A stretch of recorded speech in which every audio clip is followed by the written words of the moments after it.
Bismillahirrahmanirrahim. Assalamualaikum warahmatullahi wabarakatuh. Waalaikumsalam warahmatullahi wabarakatuh. Mitra JC apa kabar? Senang sekali di pagi menjelang siang hari ini kami hadir kembali menyapa mitra semua.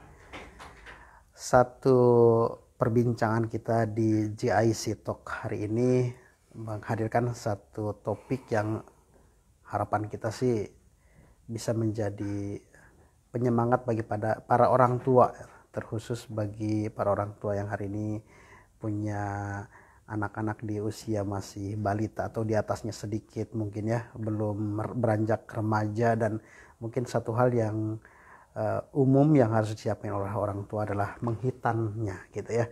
Nah, satu hal yang akan kita kupas hari ini bagi para orang tua, kami harapkan ini bergabung tentunya bersama kami nanti sampai di penghujung kebersamaan. Dan topik hari ini adalah kapan sih waktu terbaik menghitan anak gitu ya. Mungkin juga hari ini banyak yang sudah menyimak, ada polemik di tengah masyarakat. Waktu terbaiknya apakah di usia 1 minggu gitu kan, 1 tahun, 2 tahun, 3 tahun, 4 tahun, 5 tahun dan berikutnya gitu ya. Atau bagi kita semua barangkali juga masih begitu terlalu acuh gitu ya, kapan ya gitu, atau sesempatnya aja gitu, tidak memprioritaskan karena mungkin kita tidak memiliki keilmuan yang mumpuni tentang hal ini, terutama tentang hitan gitu ya. Tapi sebelumnya kami juga mengapresiasi terlebih dahulu nih untuk mitra JIC, karena di tanggal 2 Juli persisnya di Jakarta Islamic Center menyelenggarakan hitanan massal anak soleh gitu ya secara gratis, dan alhamdulillah tiketnya sudah terpenuhi. Jadi mohon maaf, antusias yang cukup tinggi, pada akhirnya ada beberapa para orang tua yang sudah mendaftarkan diri anaknya tapi belum sempat kami respon karena sudah cukup kuota yang dibutuhkan. Tentunya kami aturkan terima kasih.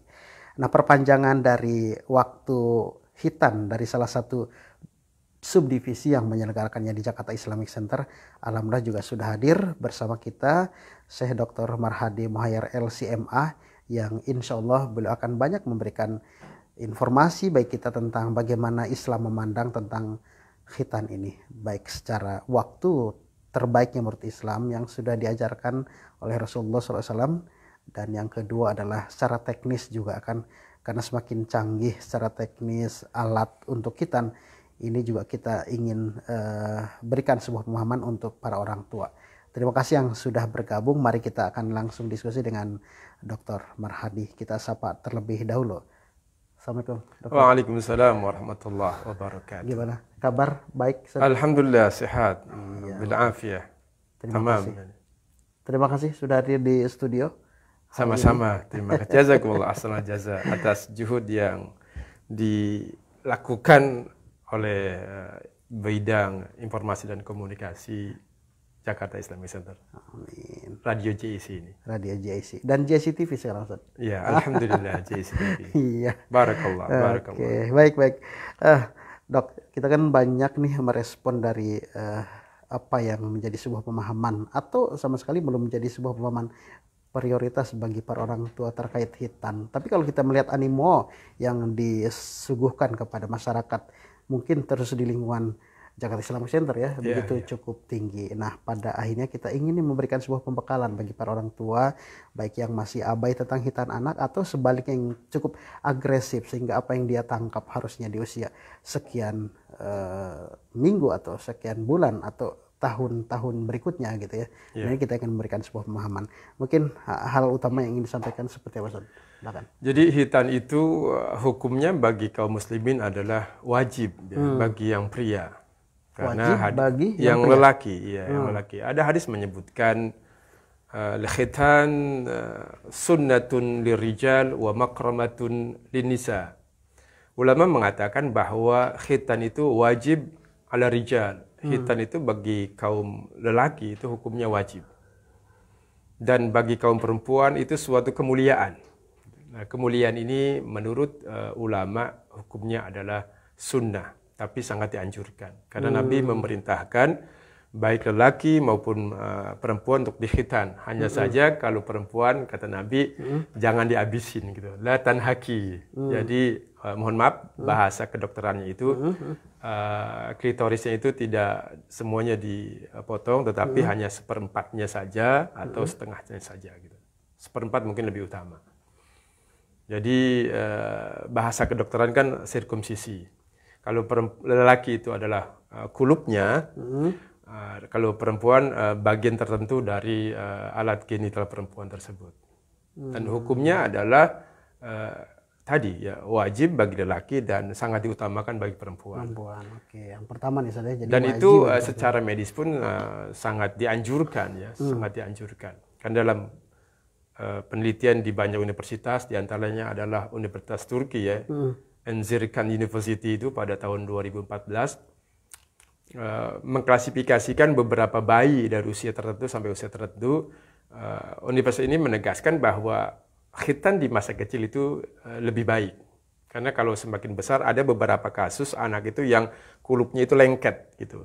Gitu. Kulupnya lengket sehingga ada kendala gitu. Ada kendala ketika usia besar gitu untuk di khitan. Oke, tadi khitan di usia kecil lebih baik dibandingkan tadi yang lebih. Nah, ini yang jadi tanda tanya.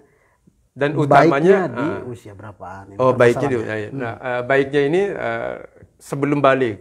Sebelum balik, karena dalam hadis Sahih Bukhari para sahabat Nabi itu biasa atau kebiasaan mereka menghitan anak-anak mereka itu qabla ayyudrik, kata Ibnu Abbas gitu. Wa kanu yahtatinun, mereka menghitan anak-anak mereka itu qabla ayyudrik, sebelum mereka balik gitu, sebelum balik. Itu sunnahnya, terbaiknya. Lewat dari balik ya tidak menjadi masalah. Misalkan sudah umur 14 tahun, kan balik kan biasanya umur 12-13 ya. 13 kalau orang Indonesia biasanya 13 itu balik. Saya sendiri balik itu ketika usia kelas 3 sanawiyah. Berarti sekitar berapa usia tuh? 14-an? Iya, mungkin sekitar itu. Sekitar itu, 13-14 lah. Nah, ya beda orang tentu beda ya, karena mungkin konsumsi makanannya ya mengandung barangkali hal-hal tertentu, hormon tertentu, sehingga menjadikan dia lebih lambat atau lebih cepat. Atau lingkungannya juga berpengaruh juga ya. Jadi ada kecenderungan zaman sekarang sebagian kaum muslimin yang lebih mengutamakan khitan itu di usia 7 hari. Karena berdasarkan hadis, katanya di antara hadis itu memang ada beberapa hadis tentang bahwa Nabi mengakikah Sayyidina Hasan dan Husain itu di hari ke-7 gitu, mengakikah. Lalu dilanjutkan dengan wa khatanahuma, dan menghitannya. Jadi akad Nabi sallallahu alaihi wasallam anil Hasan wal Husain gitu. Di hari ke-7.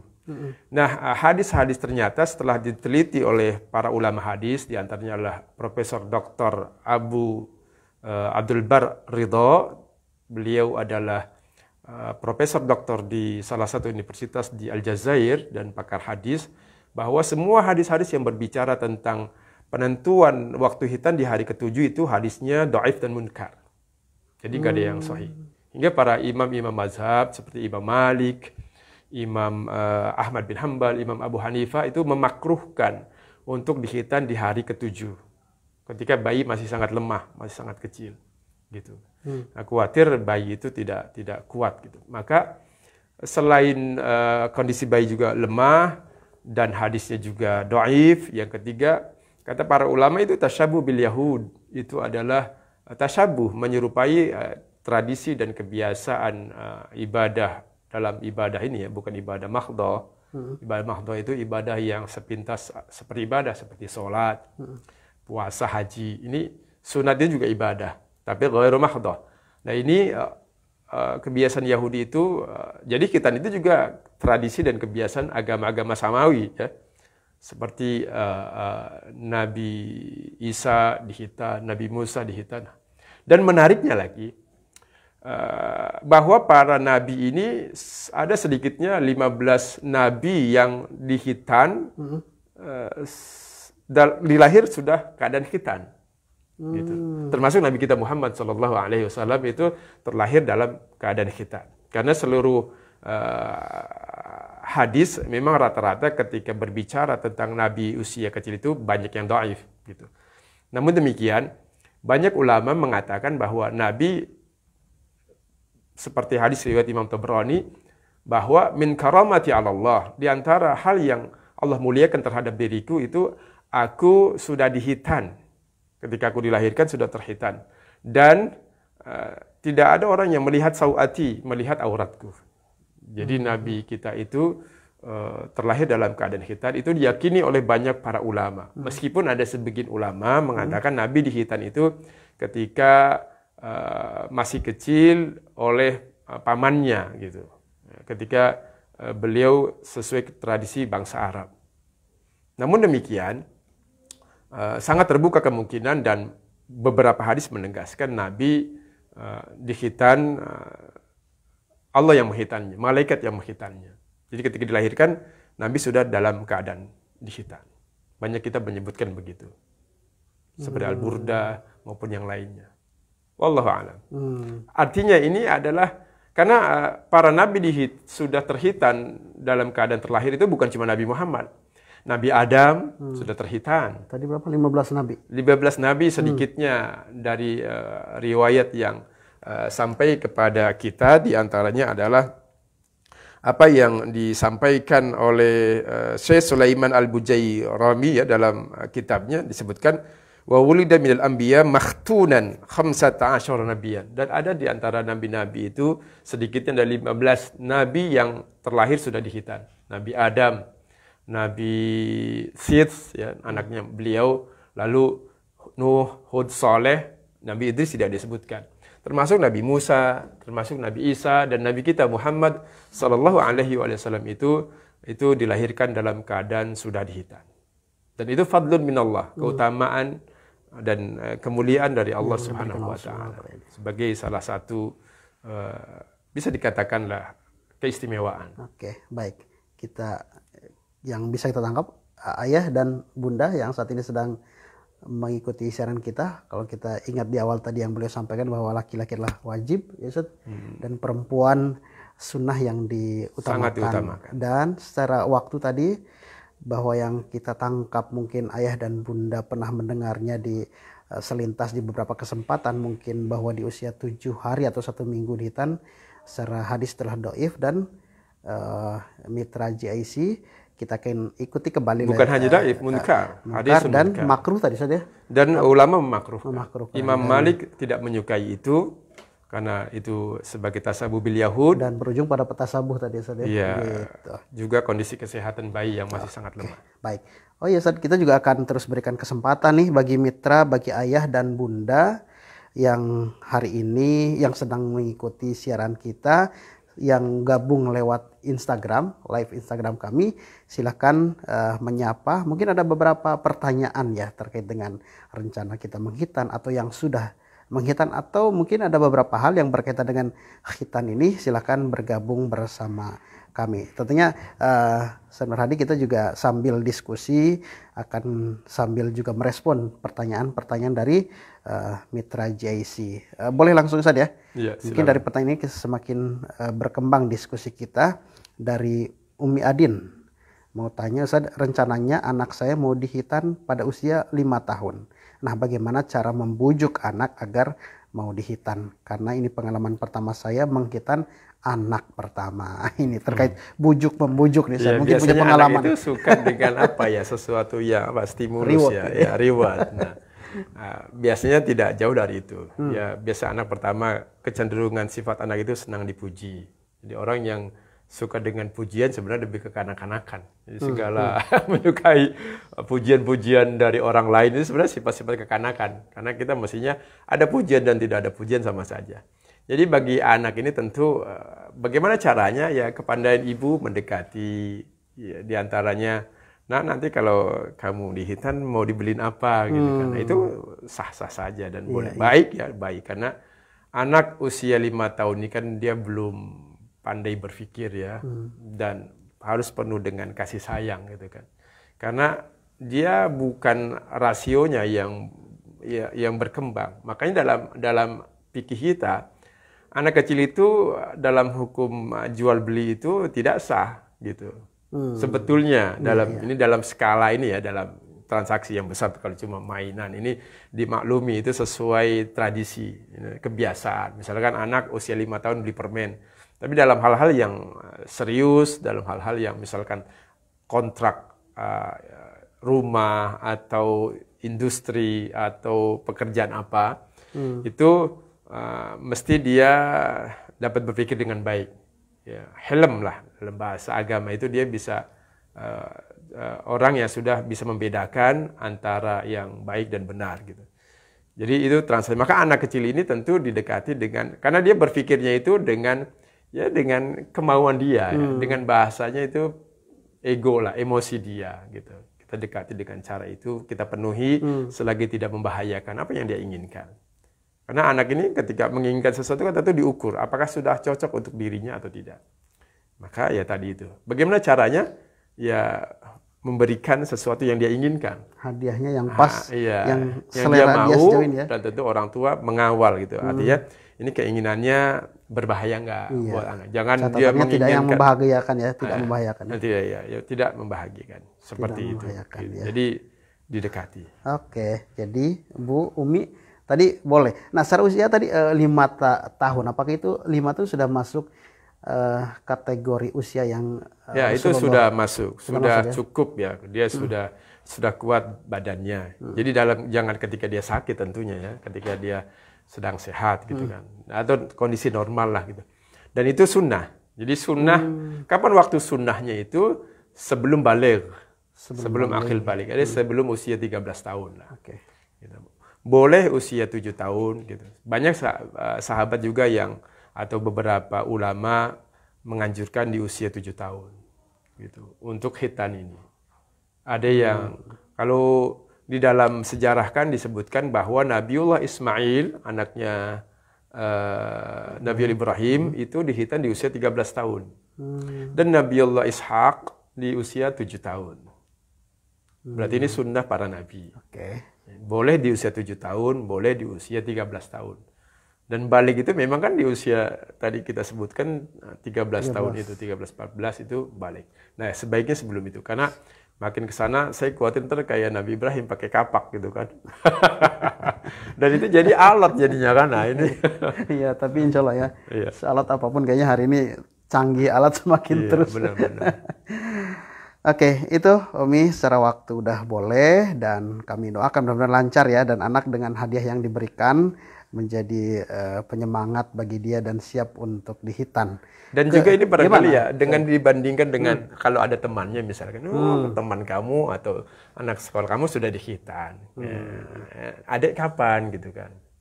Jadi kalau memang orang tuanya ingin anaknya dihitan, misalkan di usia 7 tahun atau 5 tahun. 5 tahun belum pengen, nggak usah dipaksa, gitu. Biarkan saja karena itu juga masih dalam tenggat waktu yang masih sunnah ya, gitu. Masih baik gitu, masih baik.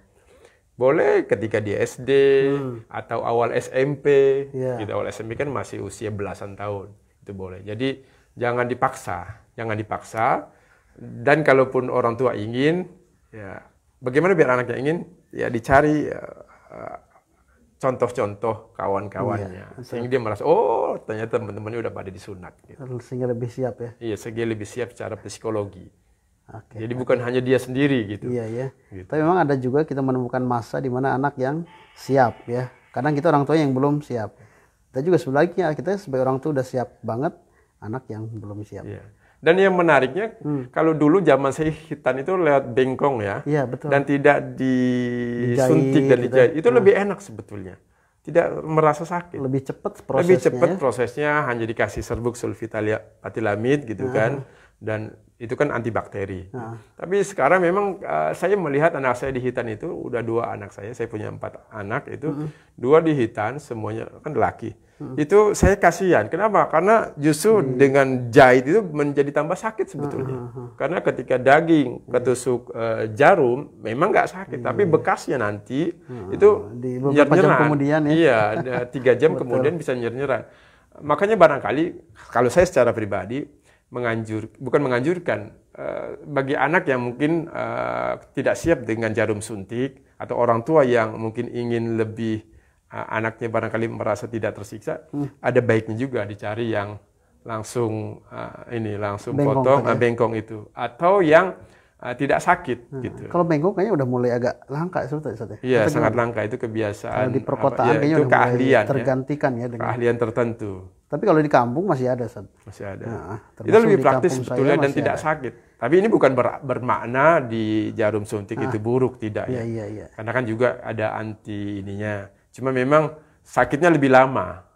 Sakitnya lebih lama. Ketika Suntik bahan baal infus dulu itu, gitu kan, ya bahan kebas itu, obat bius itu habis 2 jam 3 jam, biasanya 2 jam sudah terasa panas bekas tusukan jarum itu, gitu.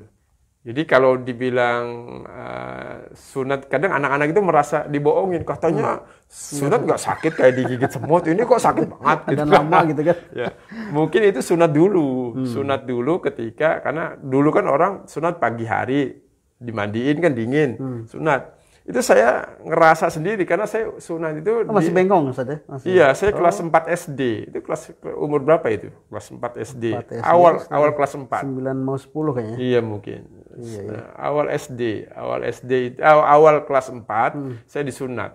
Jadi kita udah gede. Itu nggak kerasa sakit. Nggak nangis lah ya. Nggak nangis karena nggak sakit, betul nggak sakit gitu. Dan dikasih suplemen 5 hari kering baik. Gitu. 3 hari lah sudah mulai kering. Kalau anak kecil kan sistem dagingnya itu, pengeringannya itu cepat. Nah, untuk biar lebih cepat sembuh itu dianjurkan mengkonsumsi daging. Jangan daging ayam, daging sapi. Itu lebih cepat.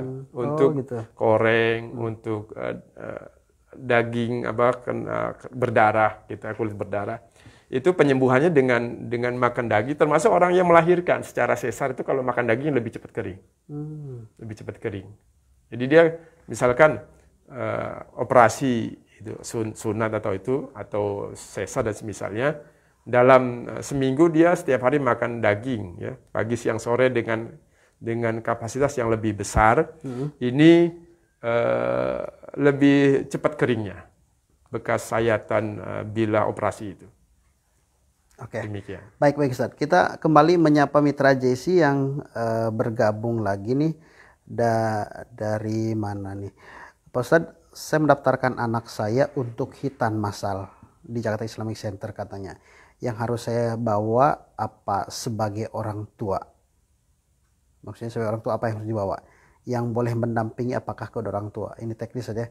Atau teknis. Salah satunya. Lalu apakah anak-anak boleh bawa gadget katanya gitu kan? Misal anak saya tiba-tiba ngambek nggak mau sunat, apakah ada tim yang bisa bantu menenangkan? Nah, ini secara teknis ya. Bisa mungkin kalau request ya. Tinggal nanti dibicarakan di panitia hitanan itu apakah boleh membawa gadget untuk mengantisipasi anak kelenger gitu kan, teriak-teriak dan sebagainya, sehingga dia lebih fokus kepada apa yang dia ada di hadapannya seperti itu. Bisa dipikirkan. Nanti kita coba sambungkan ke panitia hitan terkait masalah ini. Dan kebetulan di flyer yang kami sebarkan juga ada nomor kontak di situ. Untuk teknis yang tadi disampaikan juga ibu bisa atau bapak bisa ditanya langsung ke nomor kontak yang ada di situ ya. Silahkan. Semoga ini juga betul jadi bagian strategi agar anak tidak meronta kesakitan mungkin ketika gadget. Karena ada beberapa video juga sering kita lihat gadget sedang dimainkan oleh si anak yang sedang dihitan. Ini biar mengurangi konsentrasi dengan sakit yang mungkin ya. Karena psikologi setiap anak berbeda-beda. Apalagi dalam jumlah yang cukup banyak 200 ya. Betul. Baik, kita kembali ke tema Ustaz. Selain tadi sisi usia atau waktu kapan yang terbaik tadi sudah disampaikan. Keduanya pernah saya dengar, saya tangkap bahwa berhitan itu harus keluar darah begitu kan. Sementara mungkin ada beberapa alat yang mungkin secara keluarnya darah tidak maksimal. Apakah mengharuskan hitan itu harus keluar darah, dan kecanggihan teknologi itu bagaimana Ustaz? Kalau secara hukum fikih ya, hukum syariat gitu, tidak ada masalah. Yang penting syaratnya itu kulupnya mencukupi ya untuk menongolkan bagian kepala penis itu. Jadi tidak mesti harus keluar darah atau tidak keluar darah. Itu hanya teknis saja. Memang menurut beberapa medis ada yang mengklaim gitu penelitian keluar darah itu lebih sehat gitu. ada seperti itu. Namun tidak keluar darah pun tidak menjadi masalah. Karena itu pun sudah keluar, cuma darahnya menjadi kering. Gitu kan. Ketika keluar kan nanti mengering seperti itu. Jadi ketika ada yang dengan laser kan, ada yang dengan alat yang digencet itu jadi mengering, kemudian dikasih obat bius sehingga ketika ditekan ini dia tidak sakit gitu. Beberapa jam dia baru merasakan panasnya seperti itu. Itu yang tidak keluar ya. Seperti laser kan dia langsung kering. Yang normal itu yang keluar. Secara fikih tidak ada masalah. Sah saja dan boleh secara syariat, tidak ada yang dilanggar. Demikian. Kecuali mungkin bagi ini ya, kalau hukum keluar darah itu kaitan darah bagi perempuan yang misalkan tidak pernah haid gitu kan. Itu dalam hukum fikih mesti dikeluarkan paksa darahnya. Gitu. Kan ada beberapa tipe manusia barangkali. Itu dalam misalkan Imam Malik mengatakan begitu dan ulama-ulama lain bahwa kalau ada seorang perempuan, karena perempuan itu harus keluar darah karena sirkulasi. Karena memang darah itu kan beberapa darah ada yang penyakit gitu ya. Jadi sebenarnya peredaran darahnya lebih sehat. Donor darah itu juga sebetulnya menyehatkan. Secara fikih ya ulama membolehkan. Demikian. Artinya donor darah itu gitu. Meskipun ada sebagian ulama yang melarang karena diyakini darah ini juga ikut merekam apa yang ada dalam tubuh manusia pemiliknya gitu. Tapi ini terkait kepada organ tubuh seperti jantung sebetulnya yang itu menjadi dilema gitu. Jadi efek negatif dari transplantasi anggota tubuh itu, ini kita bergeser sedikit, itu ternyata jantung itu merekam apa yang dilakukan oleh pemilik jantung sebelumnya. Kalau kita misalkan donor jantung, kalau darah mungkin lebih ringan, meskipun merekam tetapi bisa diantisipasi. Jadi dalam penelitian ini, orang yang transplantasi jantung itu, dia merasakan mimpi, penglihatan, dan rasa cara berpikir yang berbeda dari sebelumnya. Karena jantung memang kan rahasia ilahiyah ya. Karena ruh itu ditiupkan itu, perangkatnya itu di jantung. Gitu. Dan jantung ini sumber, kalau sebagian ulama mengatakan jantung ini adalah sebenarnya berpikir manusia itu bukan di otak. Otak ini hanya sebagai hard disknya saja kalau komputer itu. Gitu. Ininya prosesornya itu jantung. Jadi yang berpikir itu yang mengawali cara berpikir itu jantung, kepala ini hanya proses gitu. Proses. Jadi ketika ini tidak berproses ya bisa saja mati. Tapi kalau ini yang tidak berjalan langsung mati. Jadi begitu. Jadi ada beberapa ulama yang mengharamkan transplantasi jantung karena efek negatif seperti itu. Karena itu anggota tubuh dan tubuh itu milik Tuhan. Tidak boleh diberikan sekenanya kepada orang tertentu. Khawatir barangkali justru ketika didonorkan, penerima donor jantung ini tidak memberikan dampak manfaat gitu. Malah dampak negatif. Ini kan menjadi maksiat gitu kan.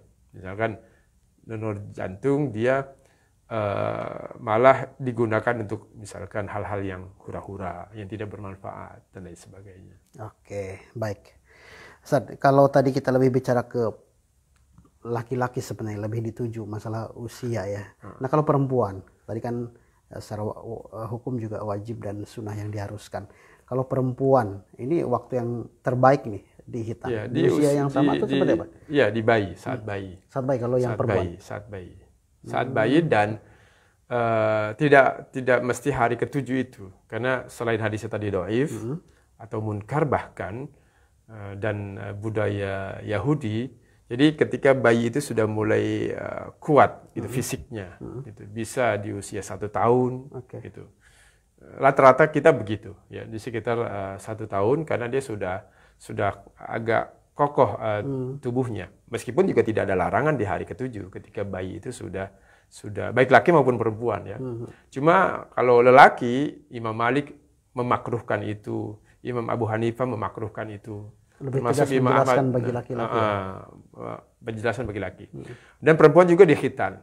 Tapi tadi itu kata Nabi latan haki, jangan dihabiskan. Gitu.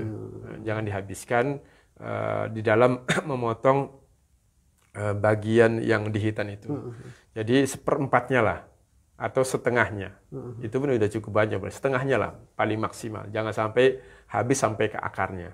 Karena kata Nabi itu bagian dari membahagiakan pasangan suami istri. Kurang lebih seperti itu. Oke. Baik. Kalau misal orang tua, karena itu tadi sunnah, tapi diharuskan memilih, oh ya kayaknya karena perempuan, nggak usah dihitan. Boleh nggak sih orang tua berpikir seperti itu?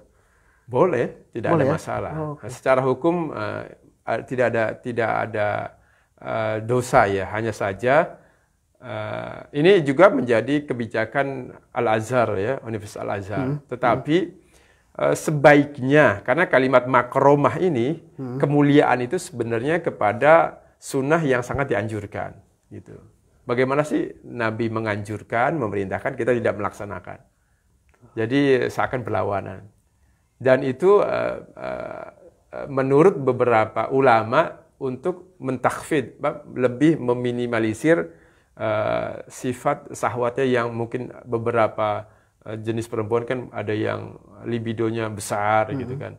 Nah itu termasuk bagian meminimalisir itu, seperti itu. Karena barangkali kalau nonjol mungkin gampang gesek-gesek, barangkali begitu. Wallahu a'lam. Ini kita bicara dalam kerangka dewasa ya, seorang bapak berbicara tentang anaknya atau dalam kerangka kebutuhan biologis pasangan dengan yang lainnya, seperti itu. Makanya Nabi menganjurkan khafidi, ringankan dalam memproses memotongnya itu. Tapi memang di kita juga terkadang ada yang paraji itu ya, atau tukang sunat kampung itu cuma ditusuk doang gitu. Sebenarnya itu juga bukan sunat. Harusnya kan ada yang dipotong sedikit gitu. Cuma ditusuk juga nggak ada gunanya kan. Hanya mungkin karena kesian atau barangkali mungkin alat genetikalnya beda-beda, mungkin terlalu kecil dan lain sebagainya. Seperti itu. Ya. Yang penting jangan lebih dari setengah ya. Iya, jangan lebih dari setengah. Oke. Baik, menarik nih Ayah, Bunda, di diskusi kita hari ini tentang dihitan gitu ya. Setidaknya ada beberapa hal yang sudah kita tangkap, dan kami harapkan juga ini menjadi spirit bagi kita semua ya, yang sedang menyongsong anaknya di beberapa waktu ke depan sudah direncanakan akan segera dihitan. Memang biasanya untuk hitan, apalagi laki-laki, sebagai orang tua pasti agak campur bau nih, ada jangan-jangan anaknya, orang tuanya pun kadang takut mendampingi ya. Termasuk saya sendiri ketika wajar lah, Badara karena ketawa. Gimana manusia itu secara naluri kalau berhadapan dengan namanya darah itu kan agak segan ya, agak khawatir gitu.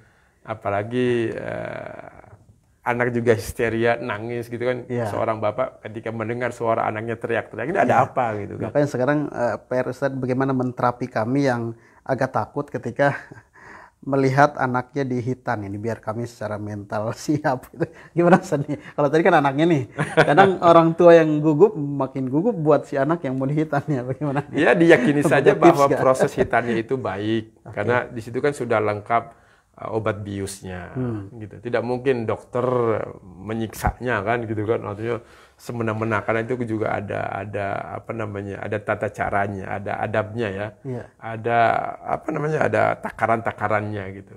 Jadi sebenarnya kebanyakan anak itu nangis karena takut gitu, karena takut. Gitu. Atau mungkin obat bius itu bisa, memang ada beberapa kasus ya, ada beberapa kasus yang obat bius itu tidak paten. Jadi takaran obat bius itu berbeda, sehingga ketika dalam proses sunat itu sendiri obat biusnya itu sudah kurang nendang. Itu ada beberapa kasus, sehingga anak teriak-teriak karena operasinya yang terlalu lama mungkin. Sedang obat bius itu takarannya tidak, karena jenis-jenis obat bius juga berbeda-beda, ada yang murah, ada yang mahal. Maka perlu diyakini kepada orang tua, khususnya yang di Jakarta Islamic Center ini, bahwa ini obat biusnya sudah standar, dokternya juga standar. Anak itu menangis bukan karena itu, mungkin karena mendengar temannya teriak, karena satu ruangan kan, ikut teriak juga gitu kan. Padahal belum terasa gitu ya. Iya, belum terasa. Dan yakini saja bahwa nggak ada yang mati orang disunat kan. Iya, nggak ada yang mati, itu jauh dari jantung kan. Nggak ada yang mati disunat gitu. Hanya nggak ada yang mati lah gitu, insya Allah.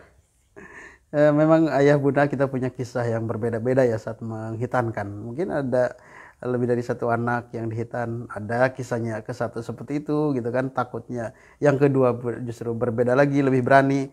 Itulah kondisi yang menyenangkan bagi kita tentunya.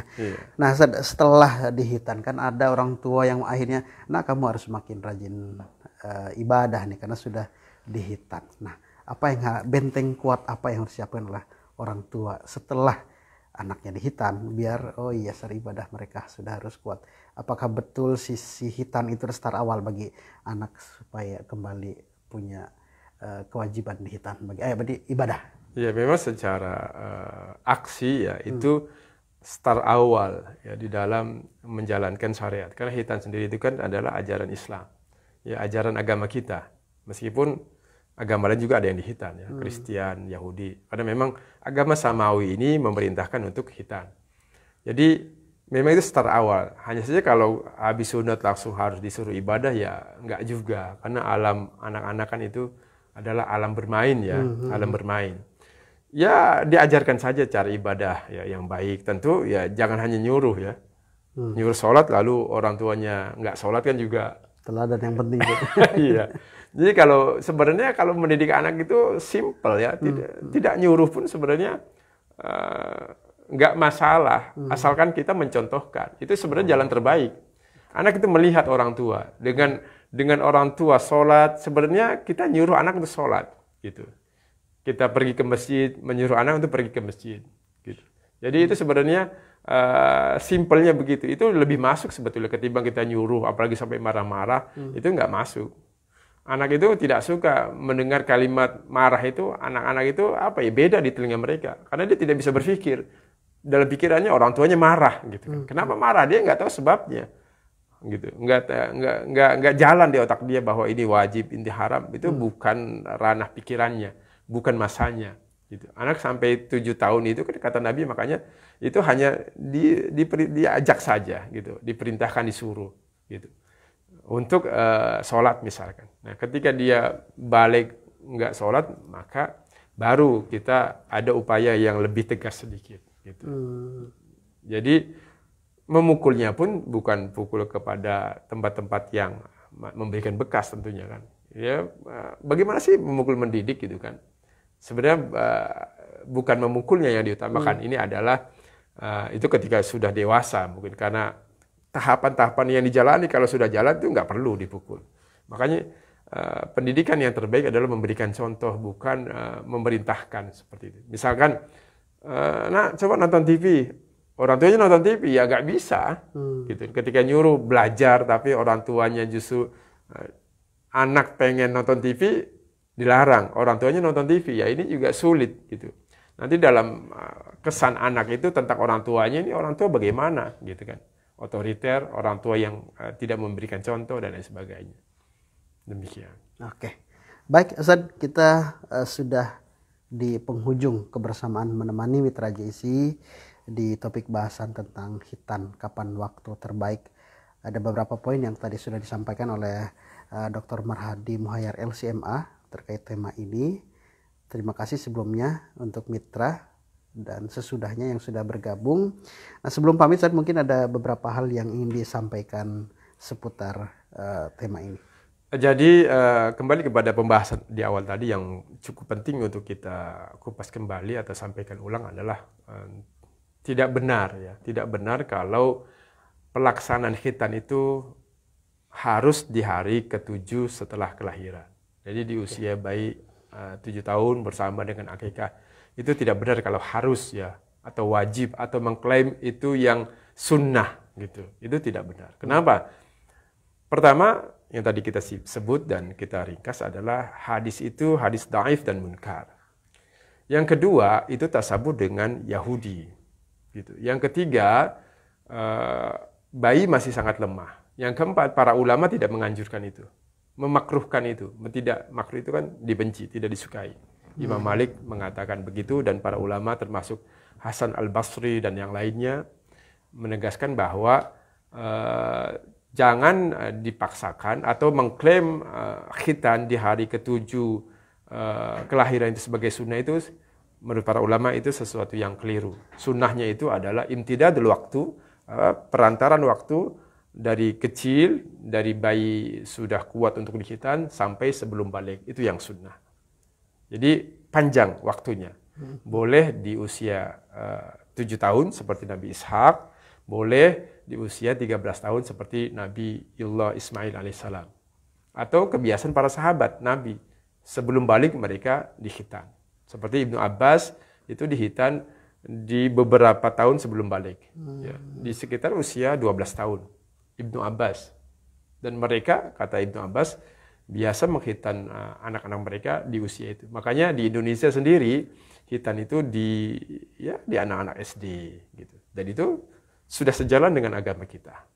Demikian. Oke, baik mitra, dengan kesimpulan yang sudah disampaikan dan sudah kita tangkap barusan oleh narasumber kita hari ini, tuntas sudah kebersamaan kita, dan mudah-mudahan Allah panjangkan umur kita sehingga kita kembali berjumpa di kesempatan yang lain dengan topik-topik bahasan yang tentunya terus menarik untuk kita dapatkan ilmunya.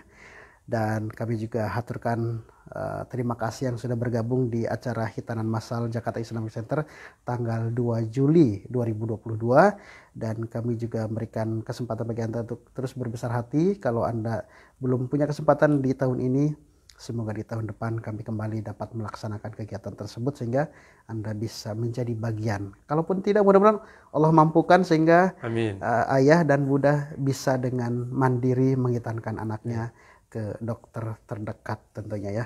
Kami berdua pamit undur diri. Wassalamualaikum warahmatullahi wabarakatuh.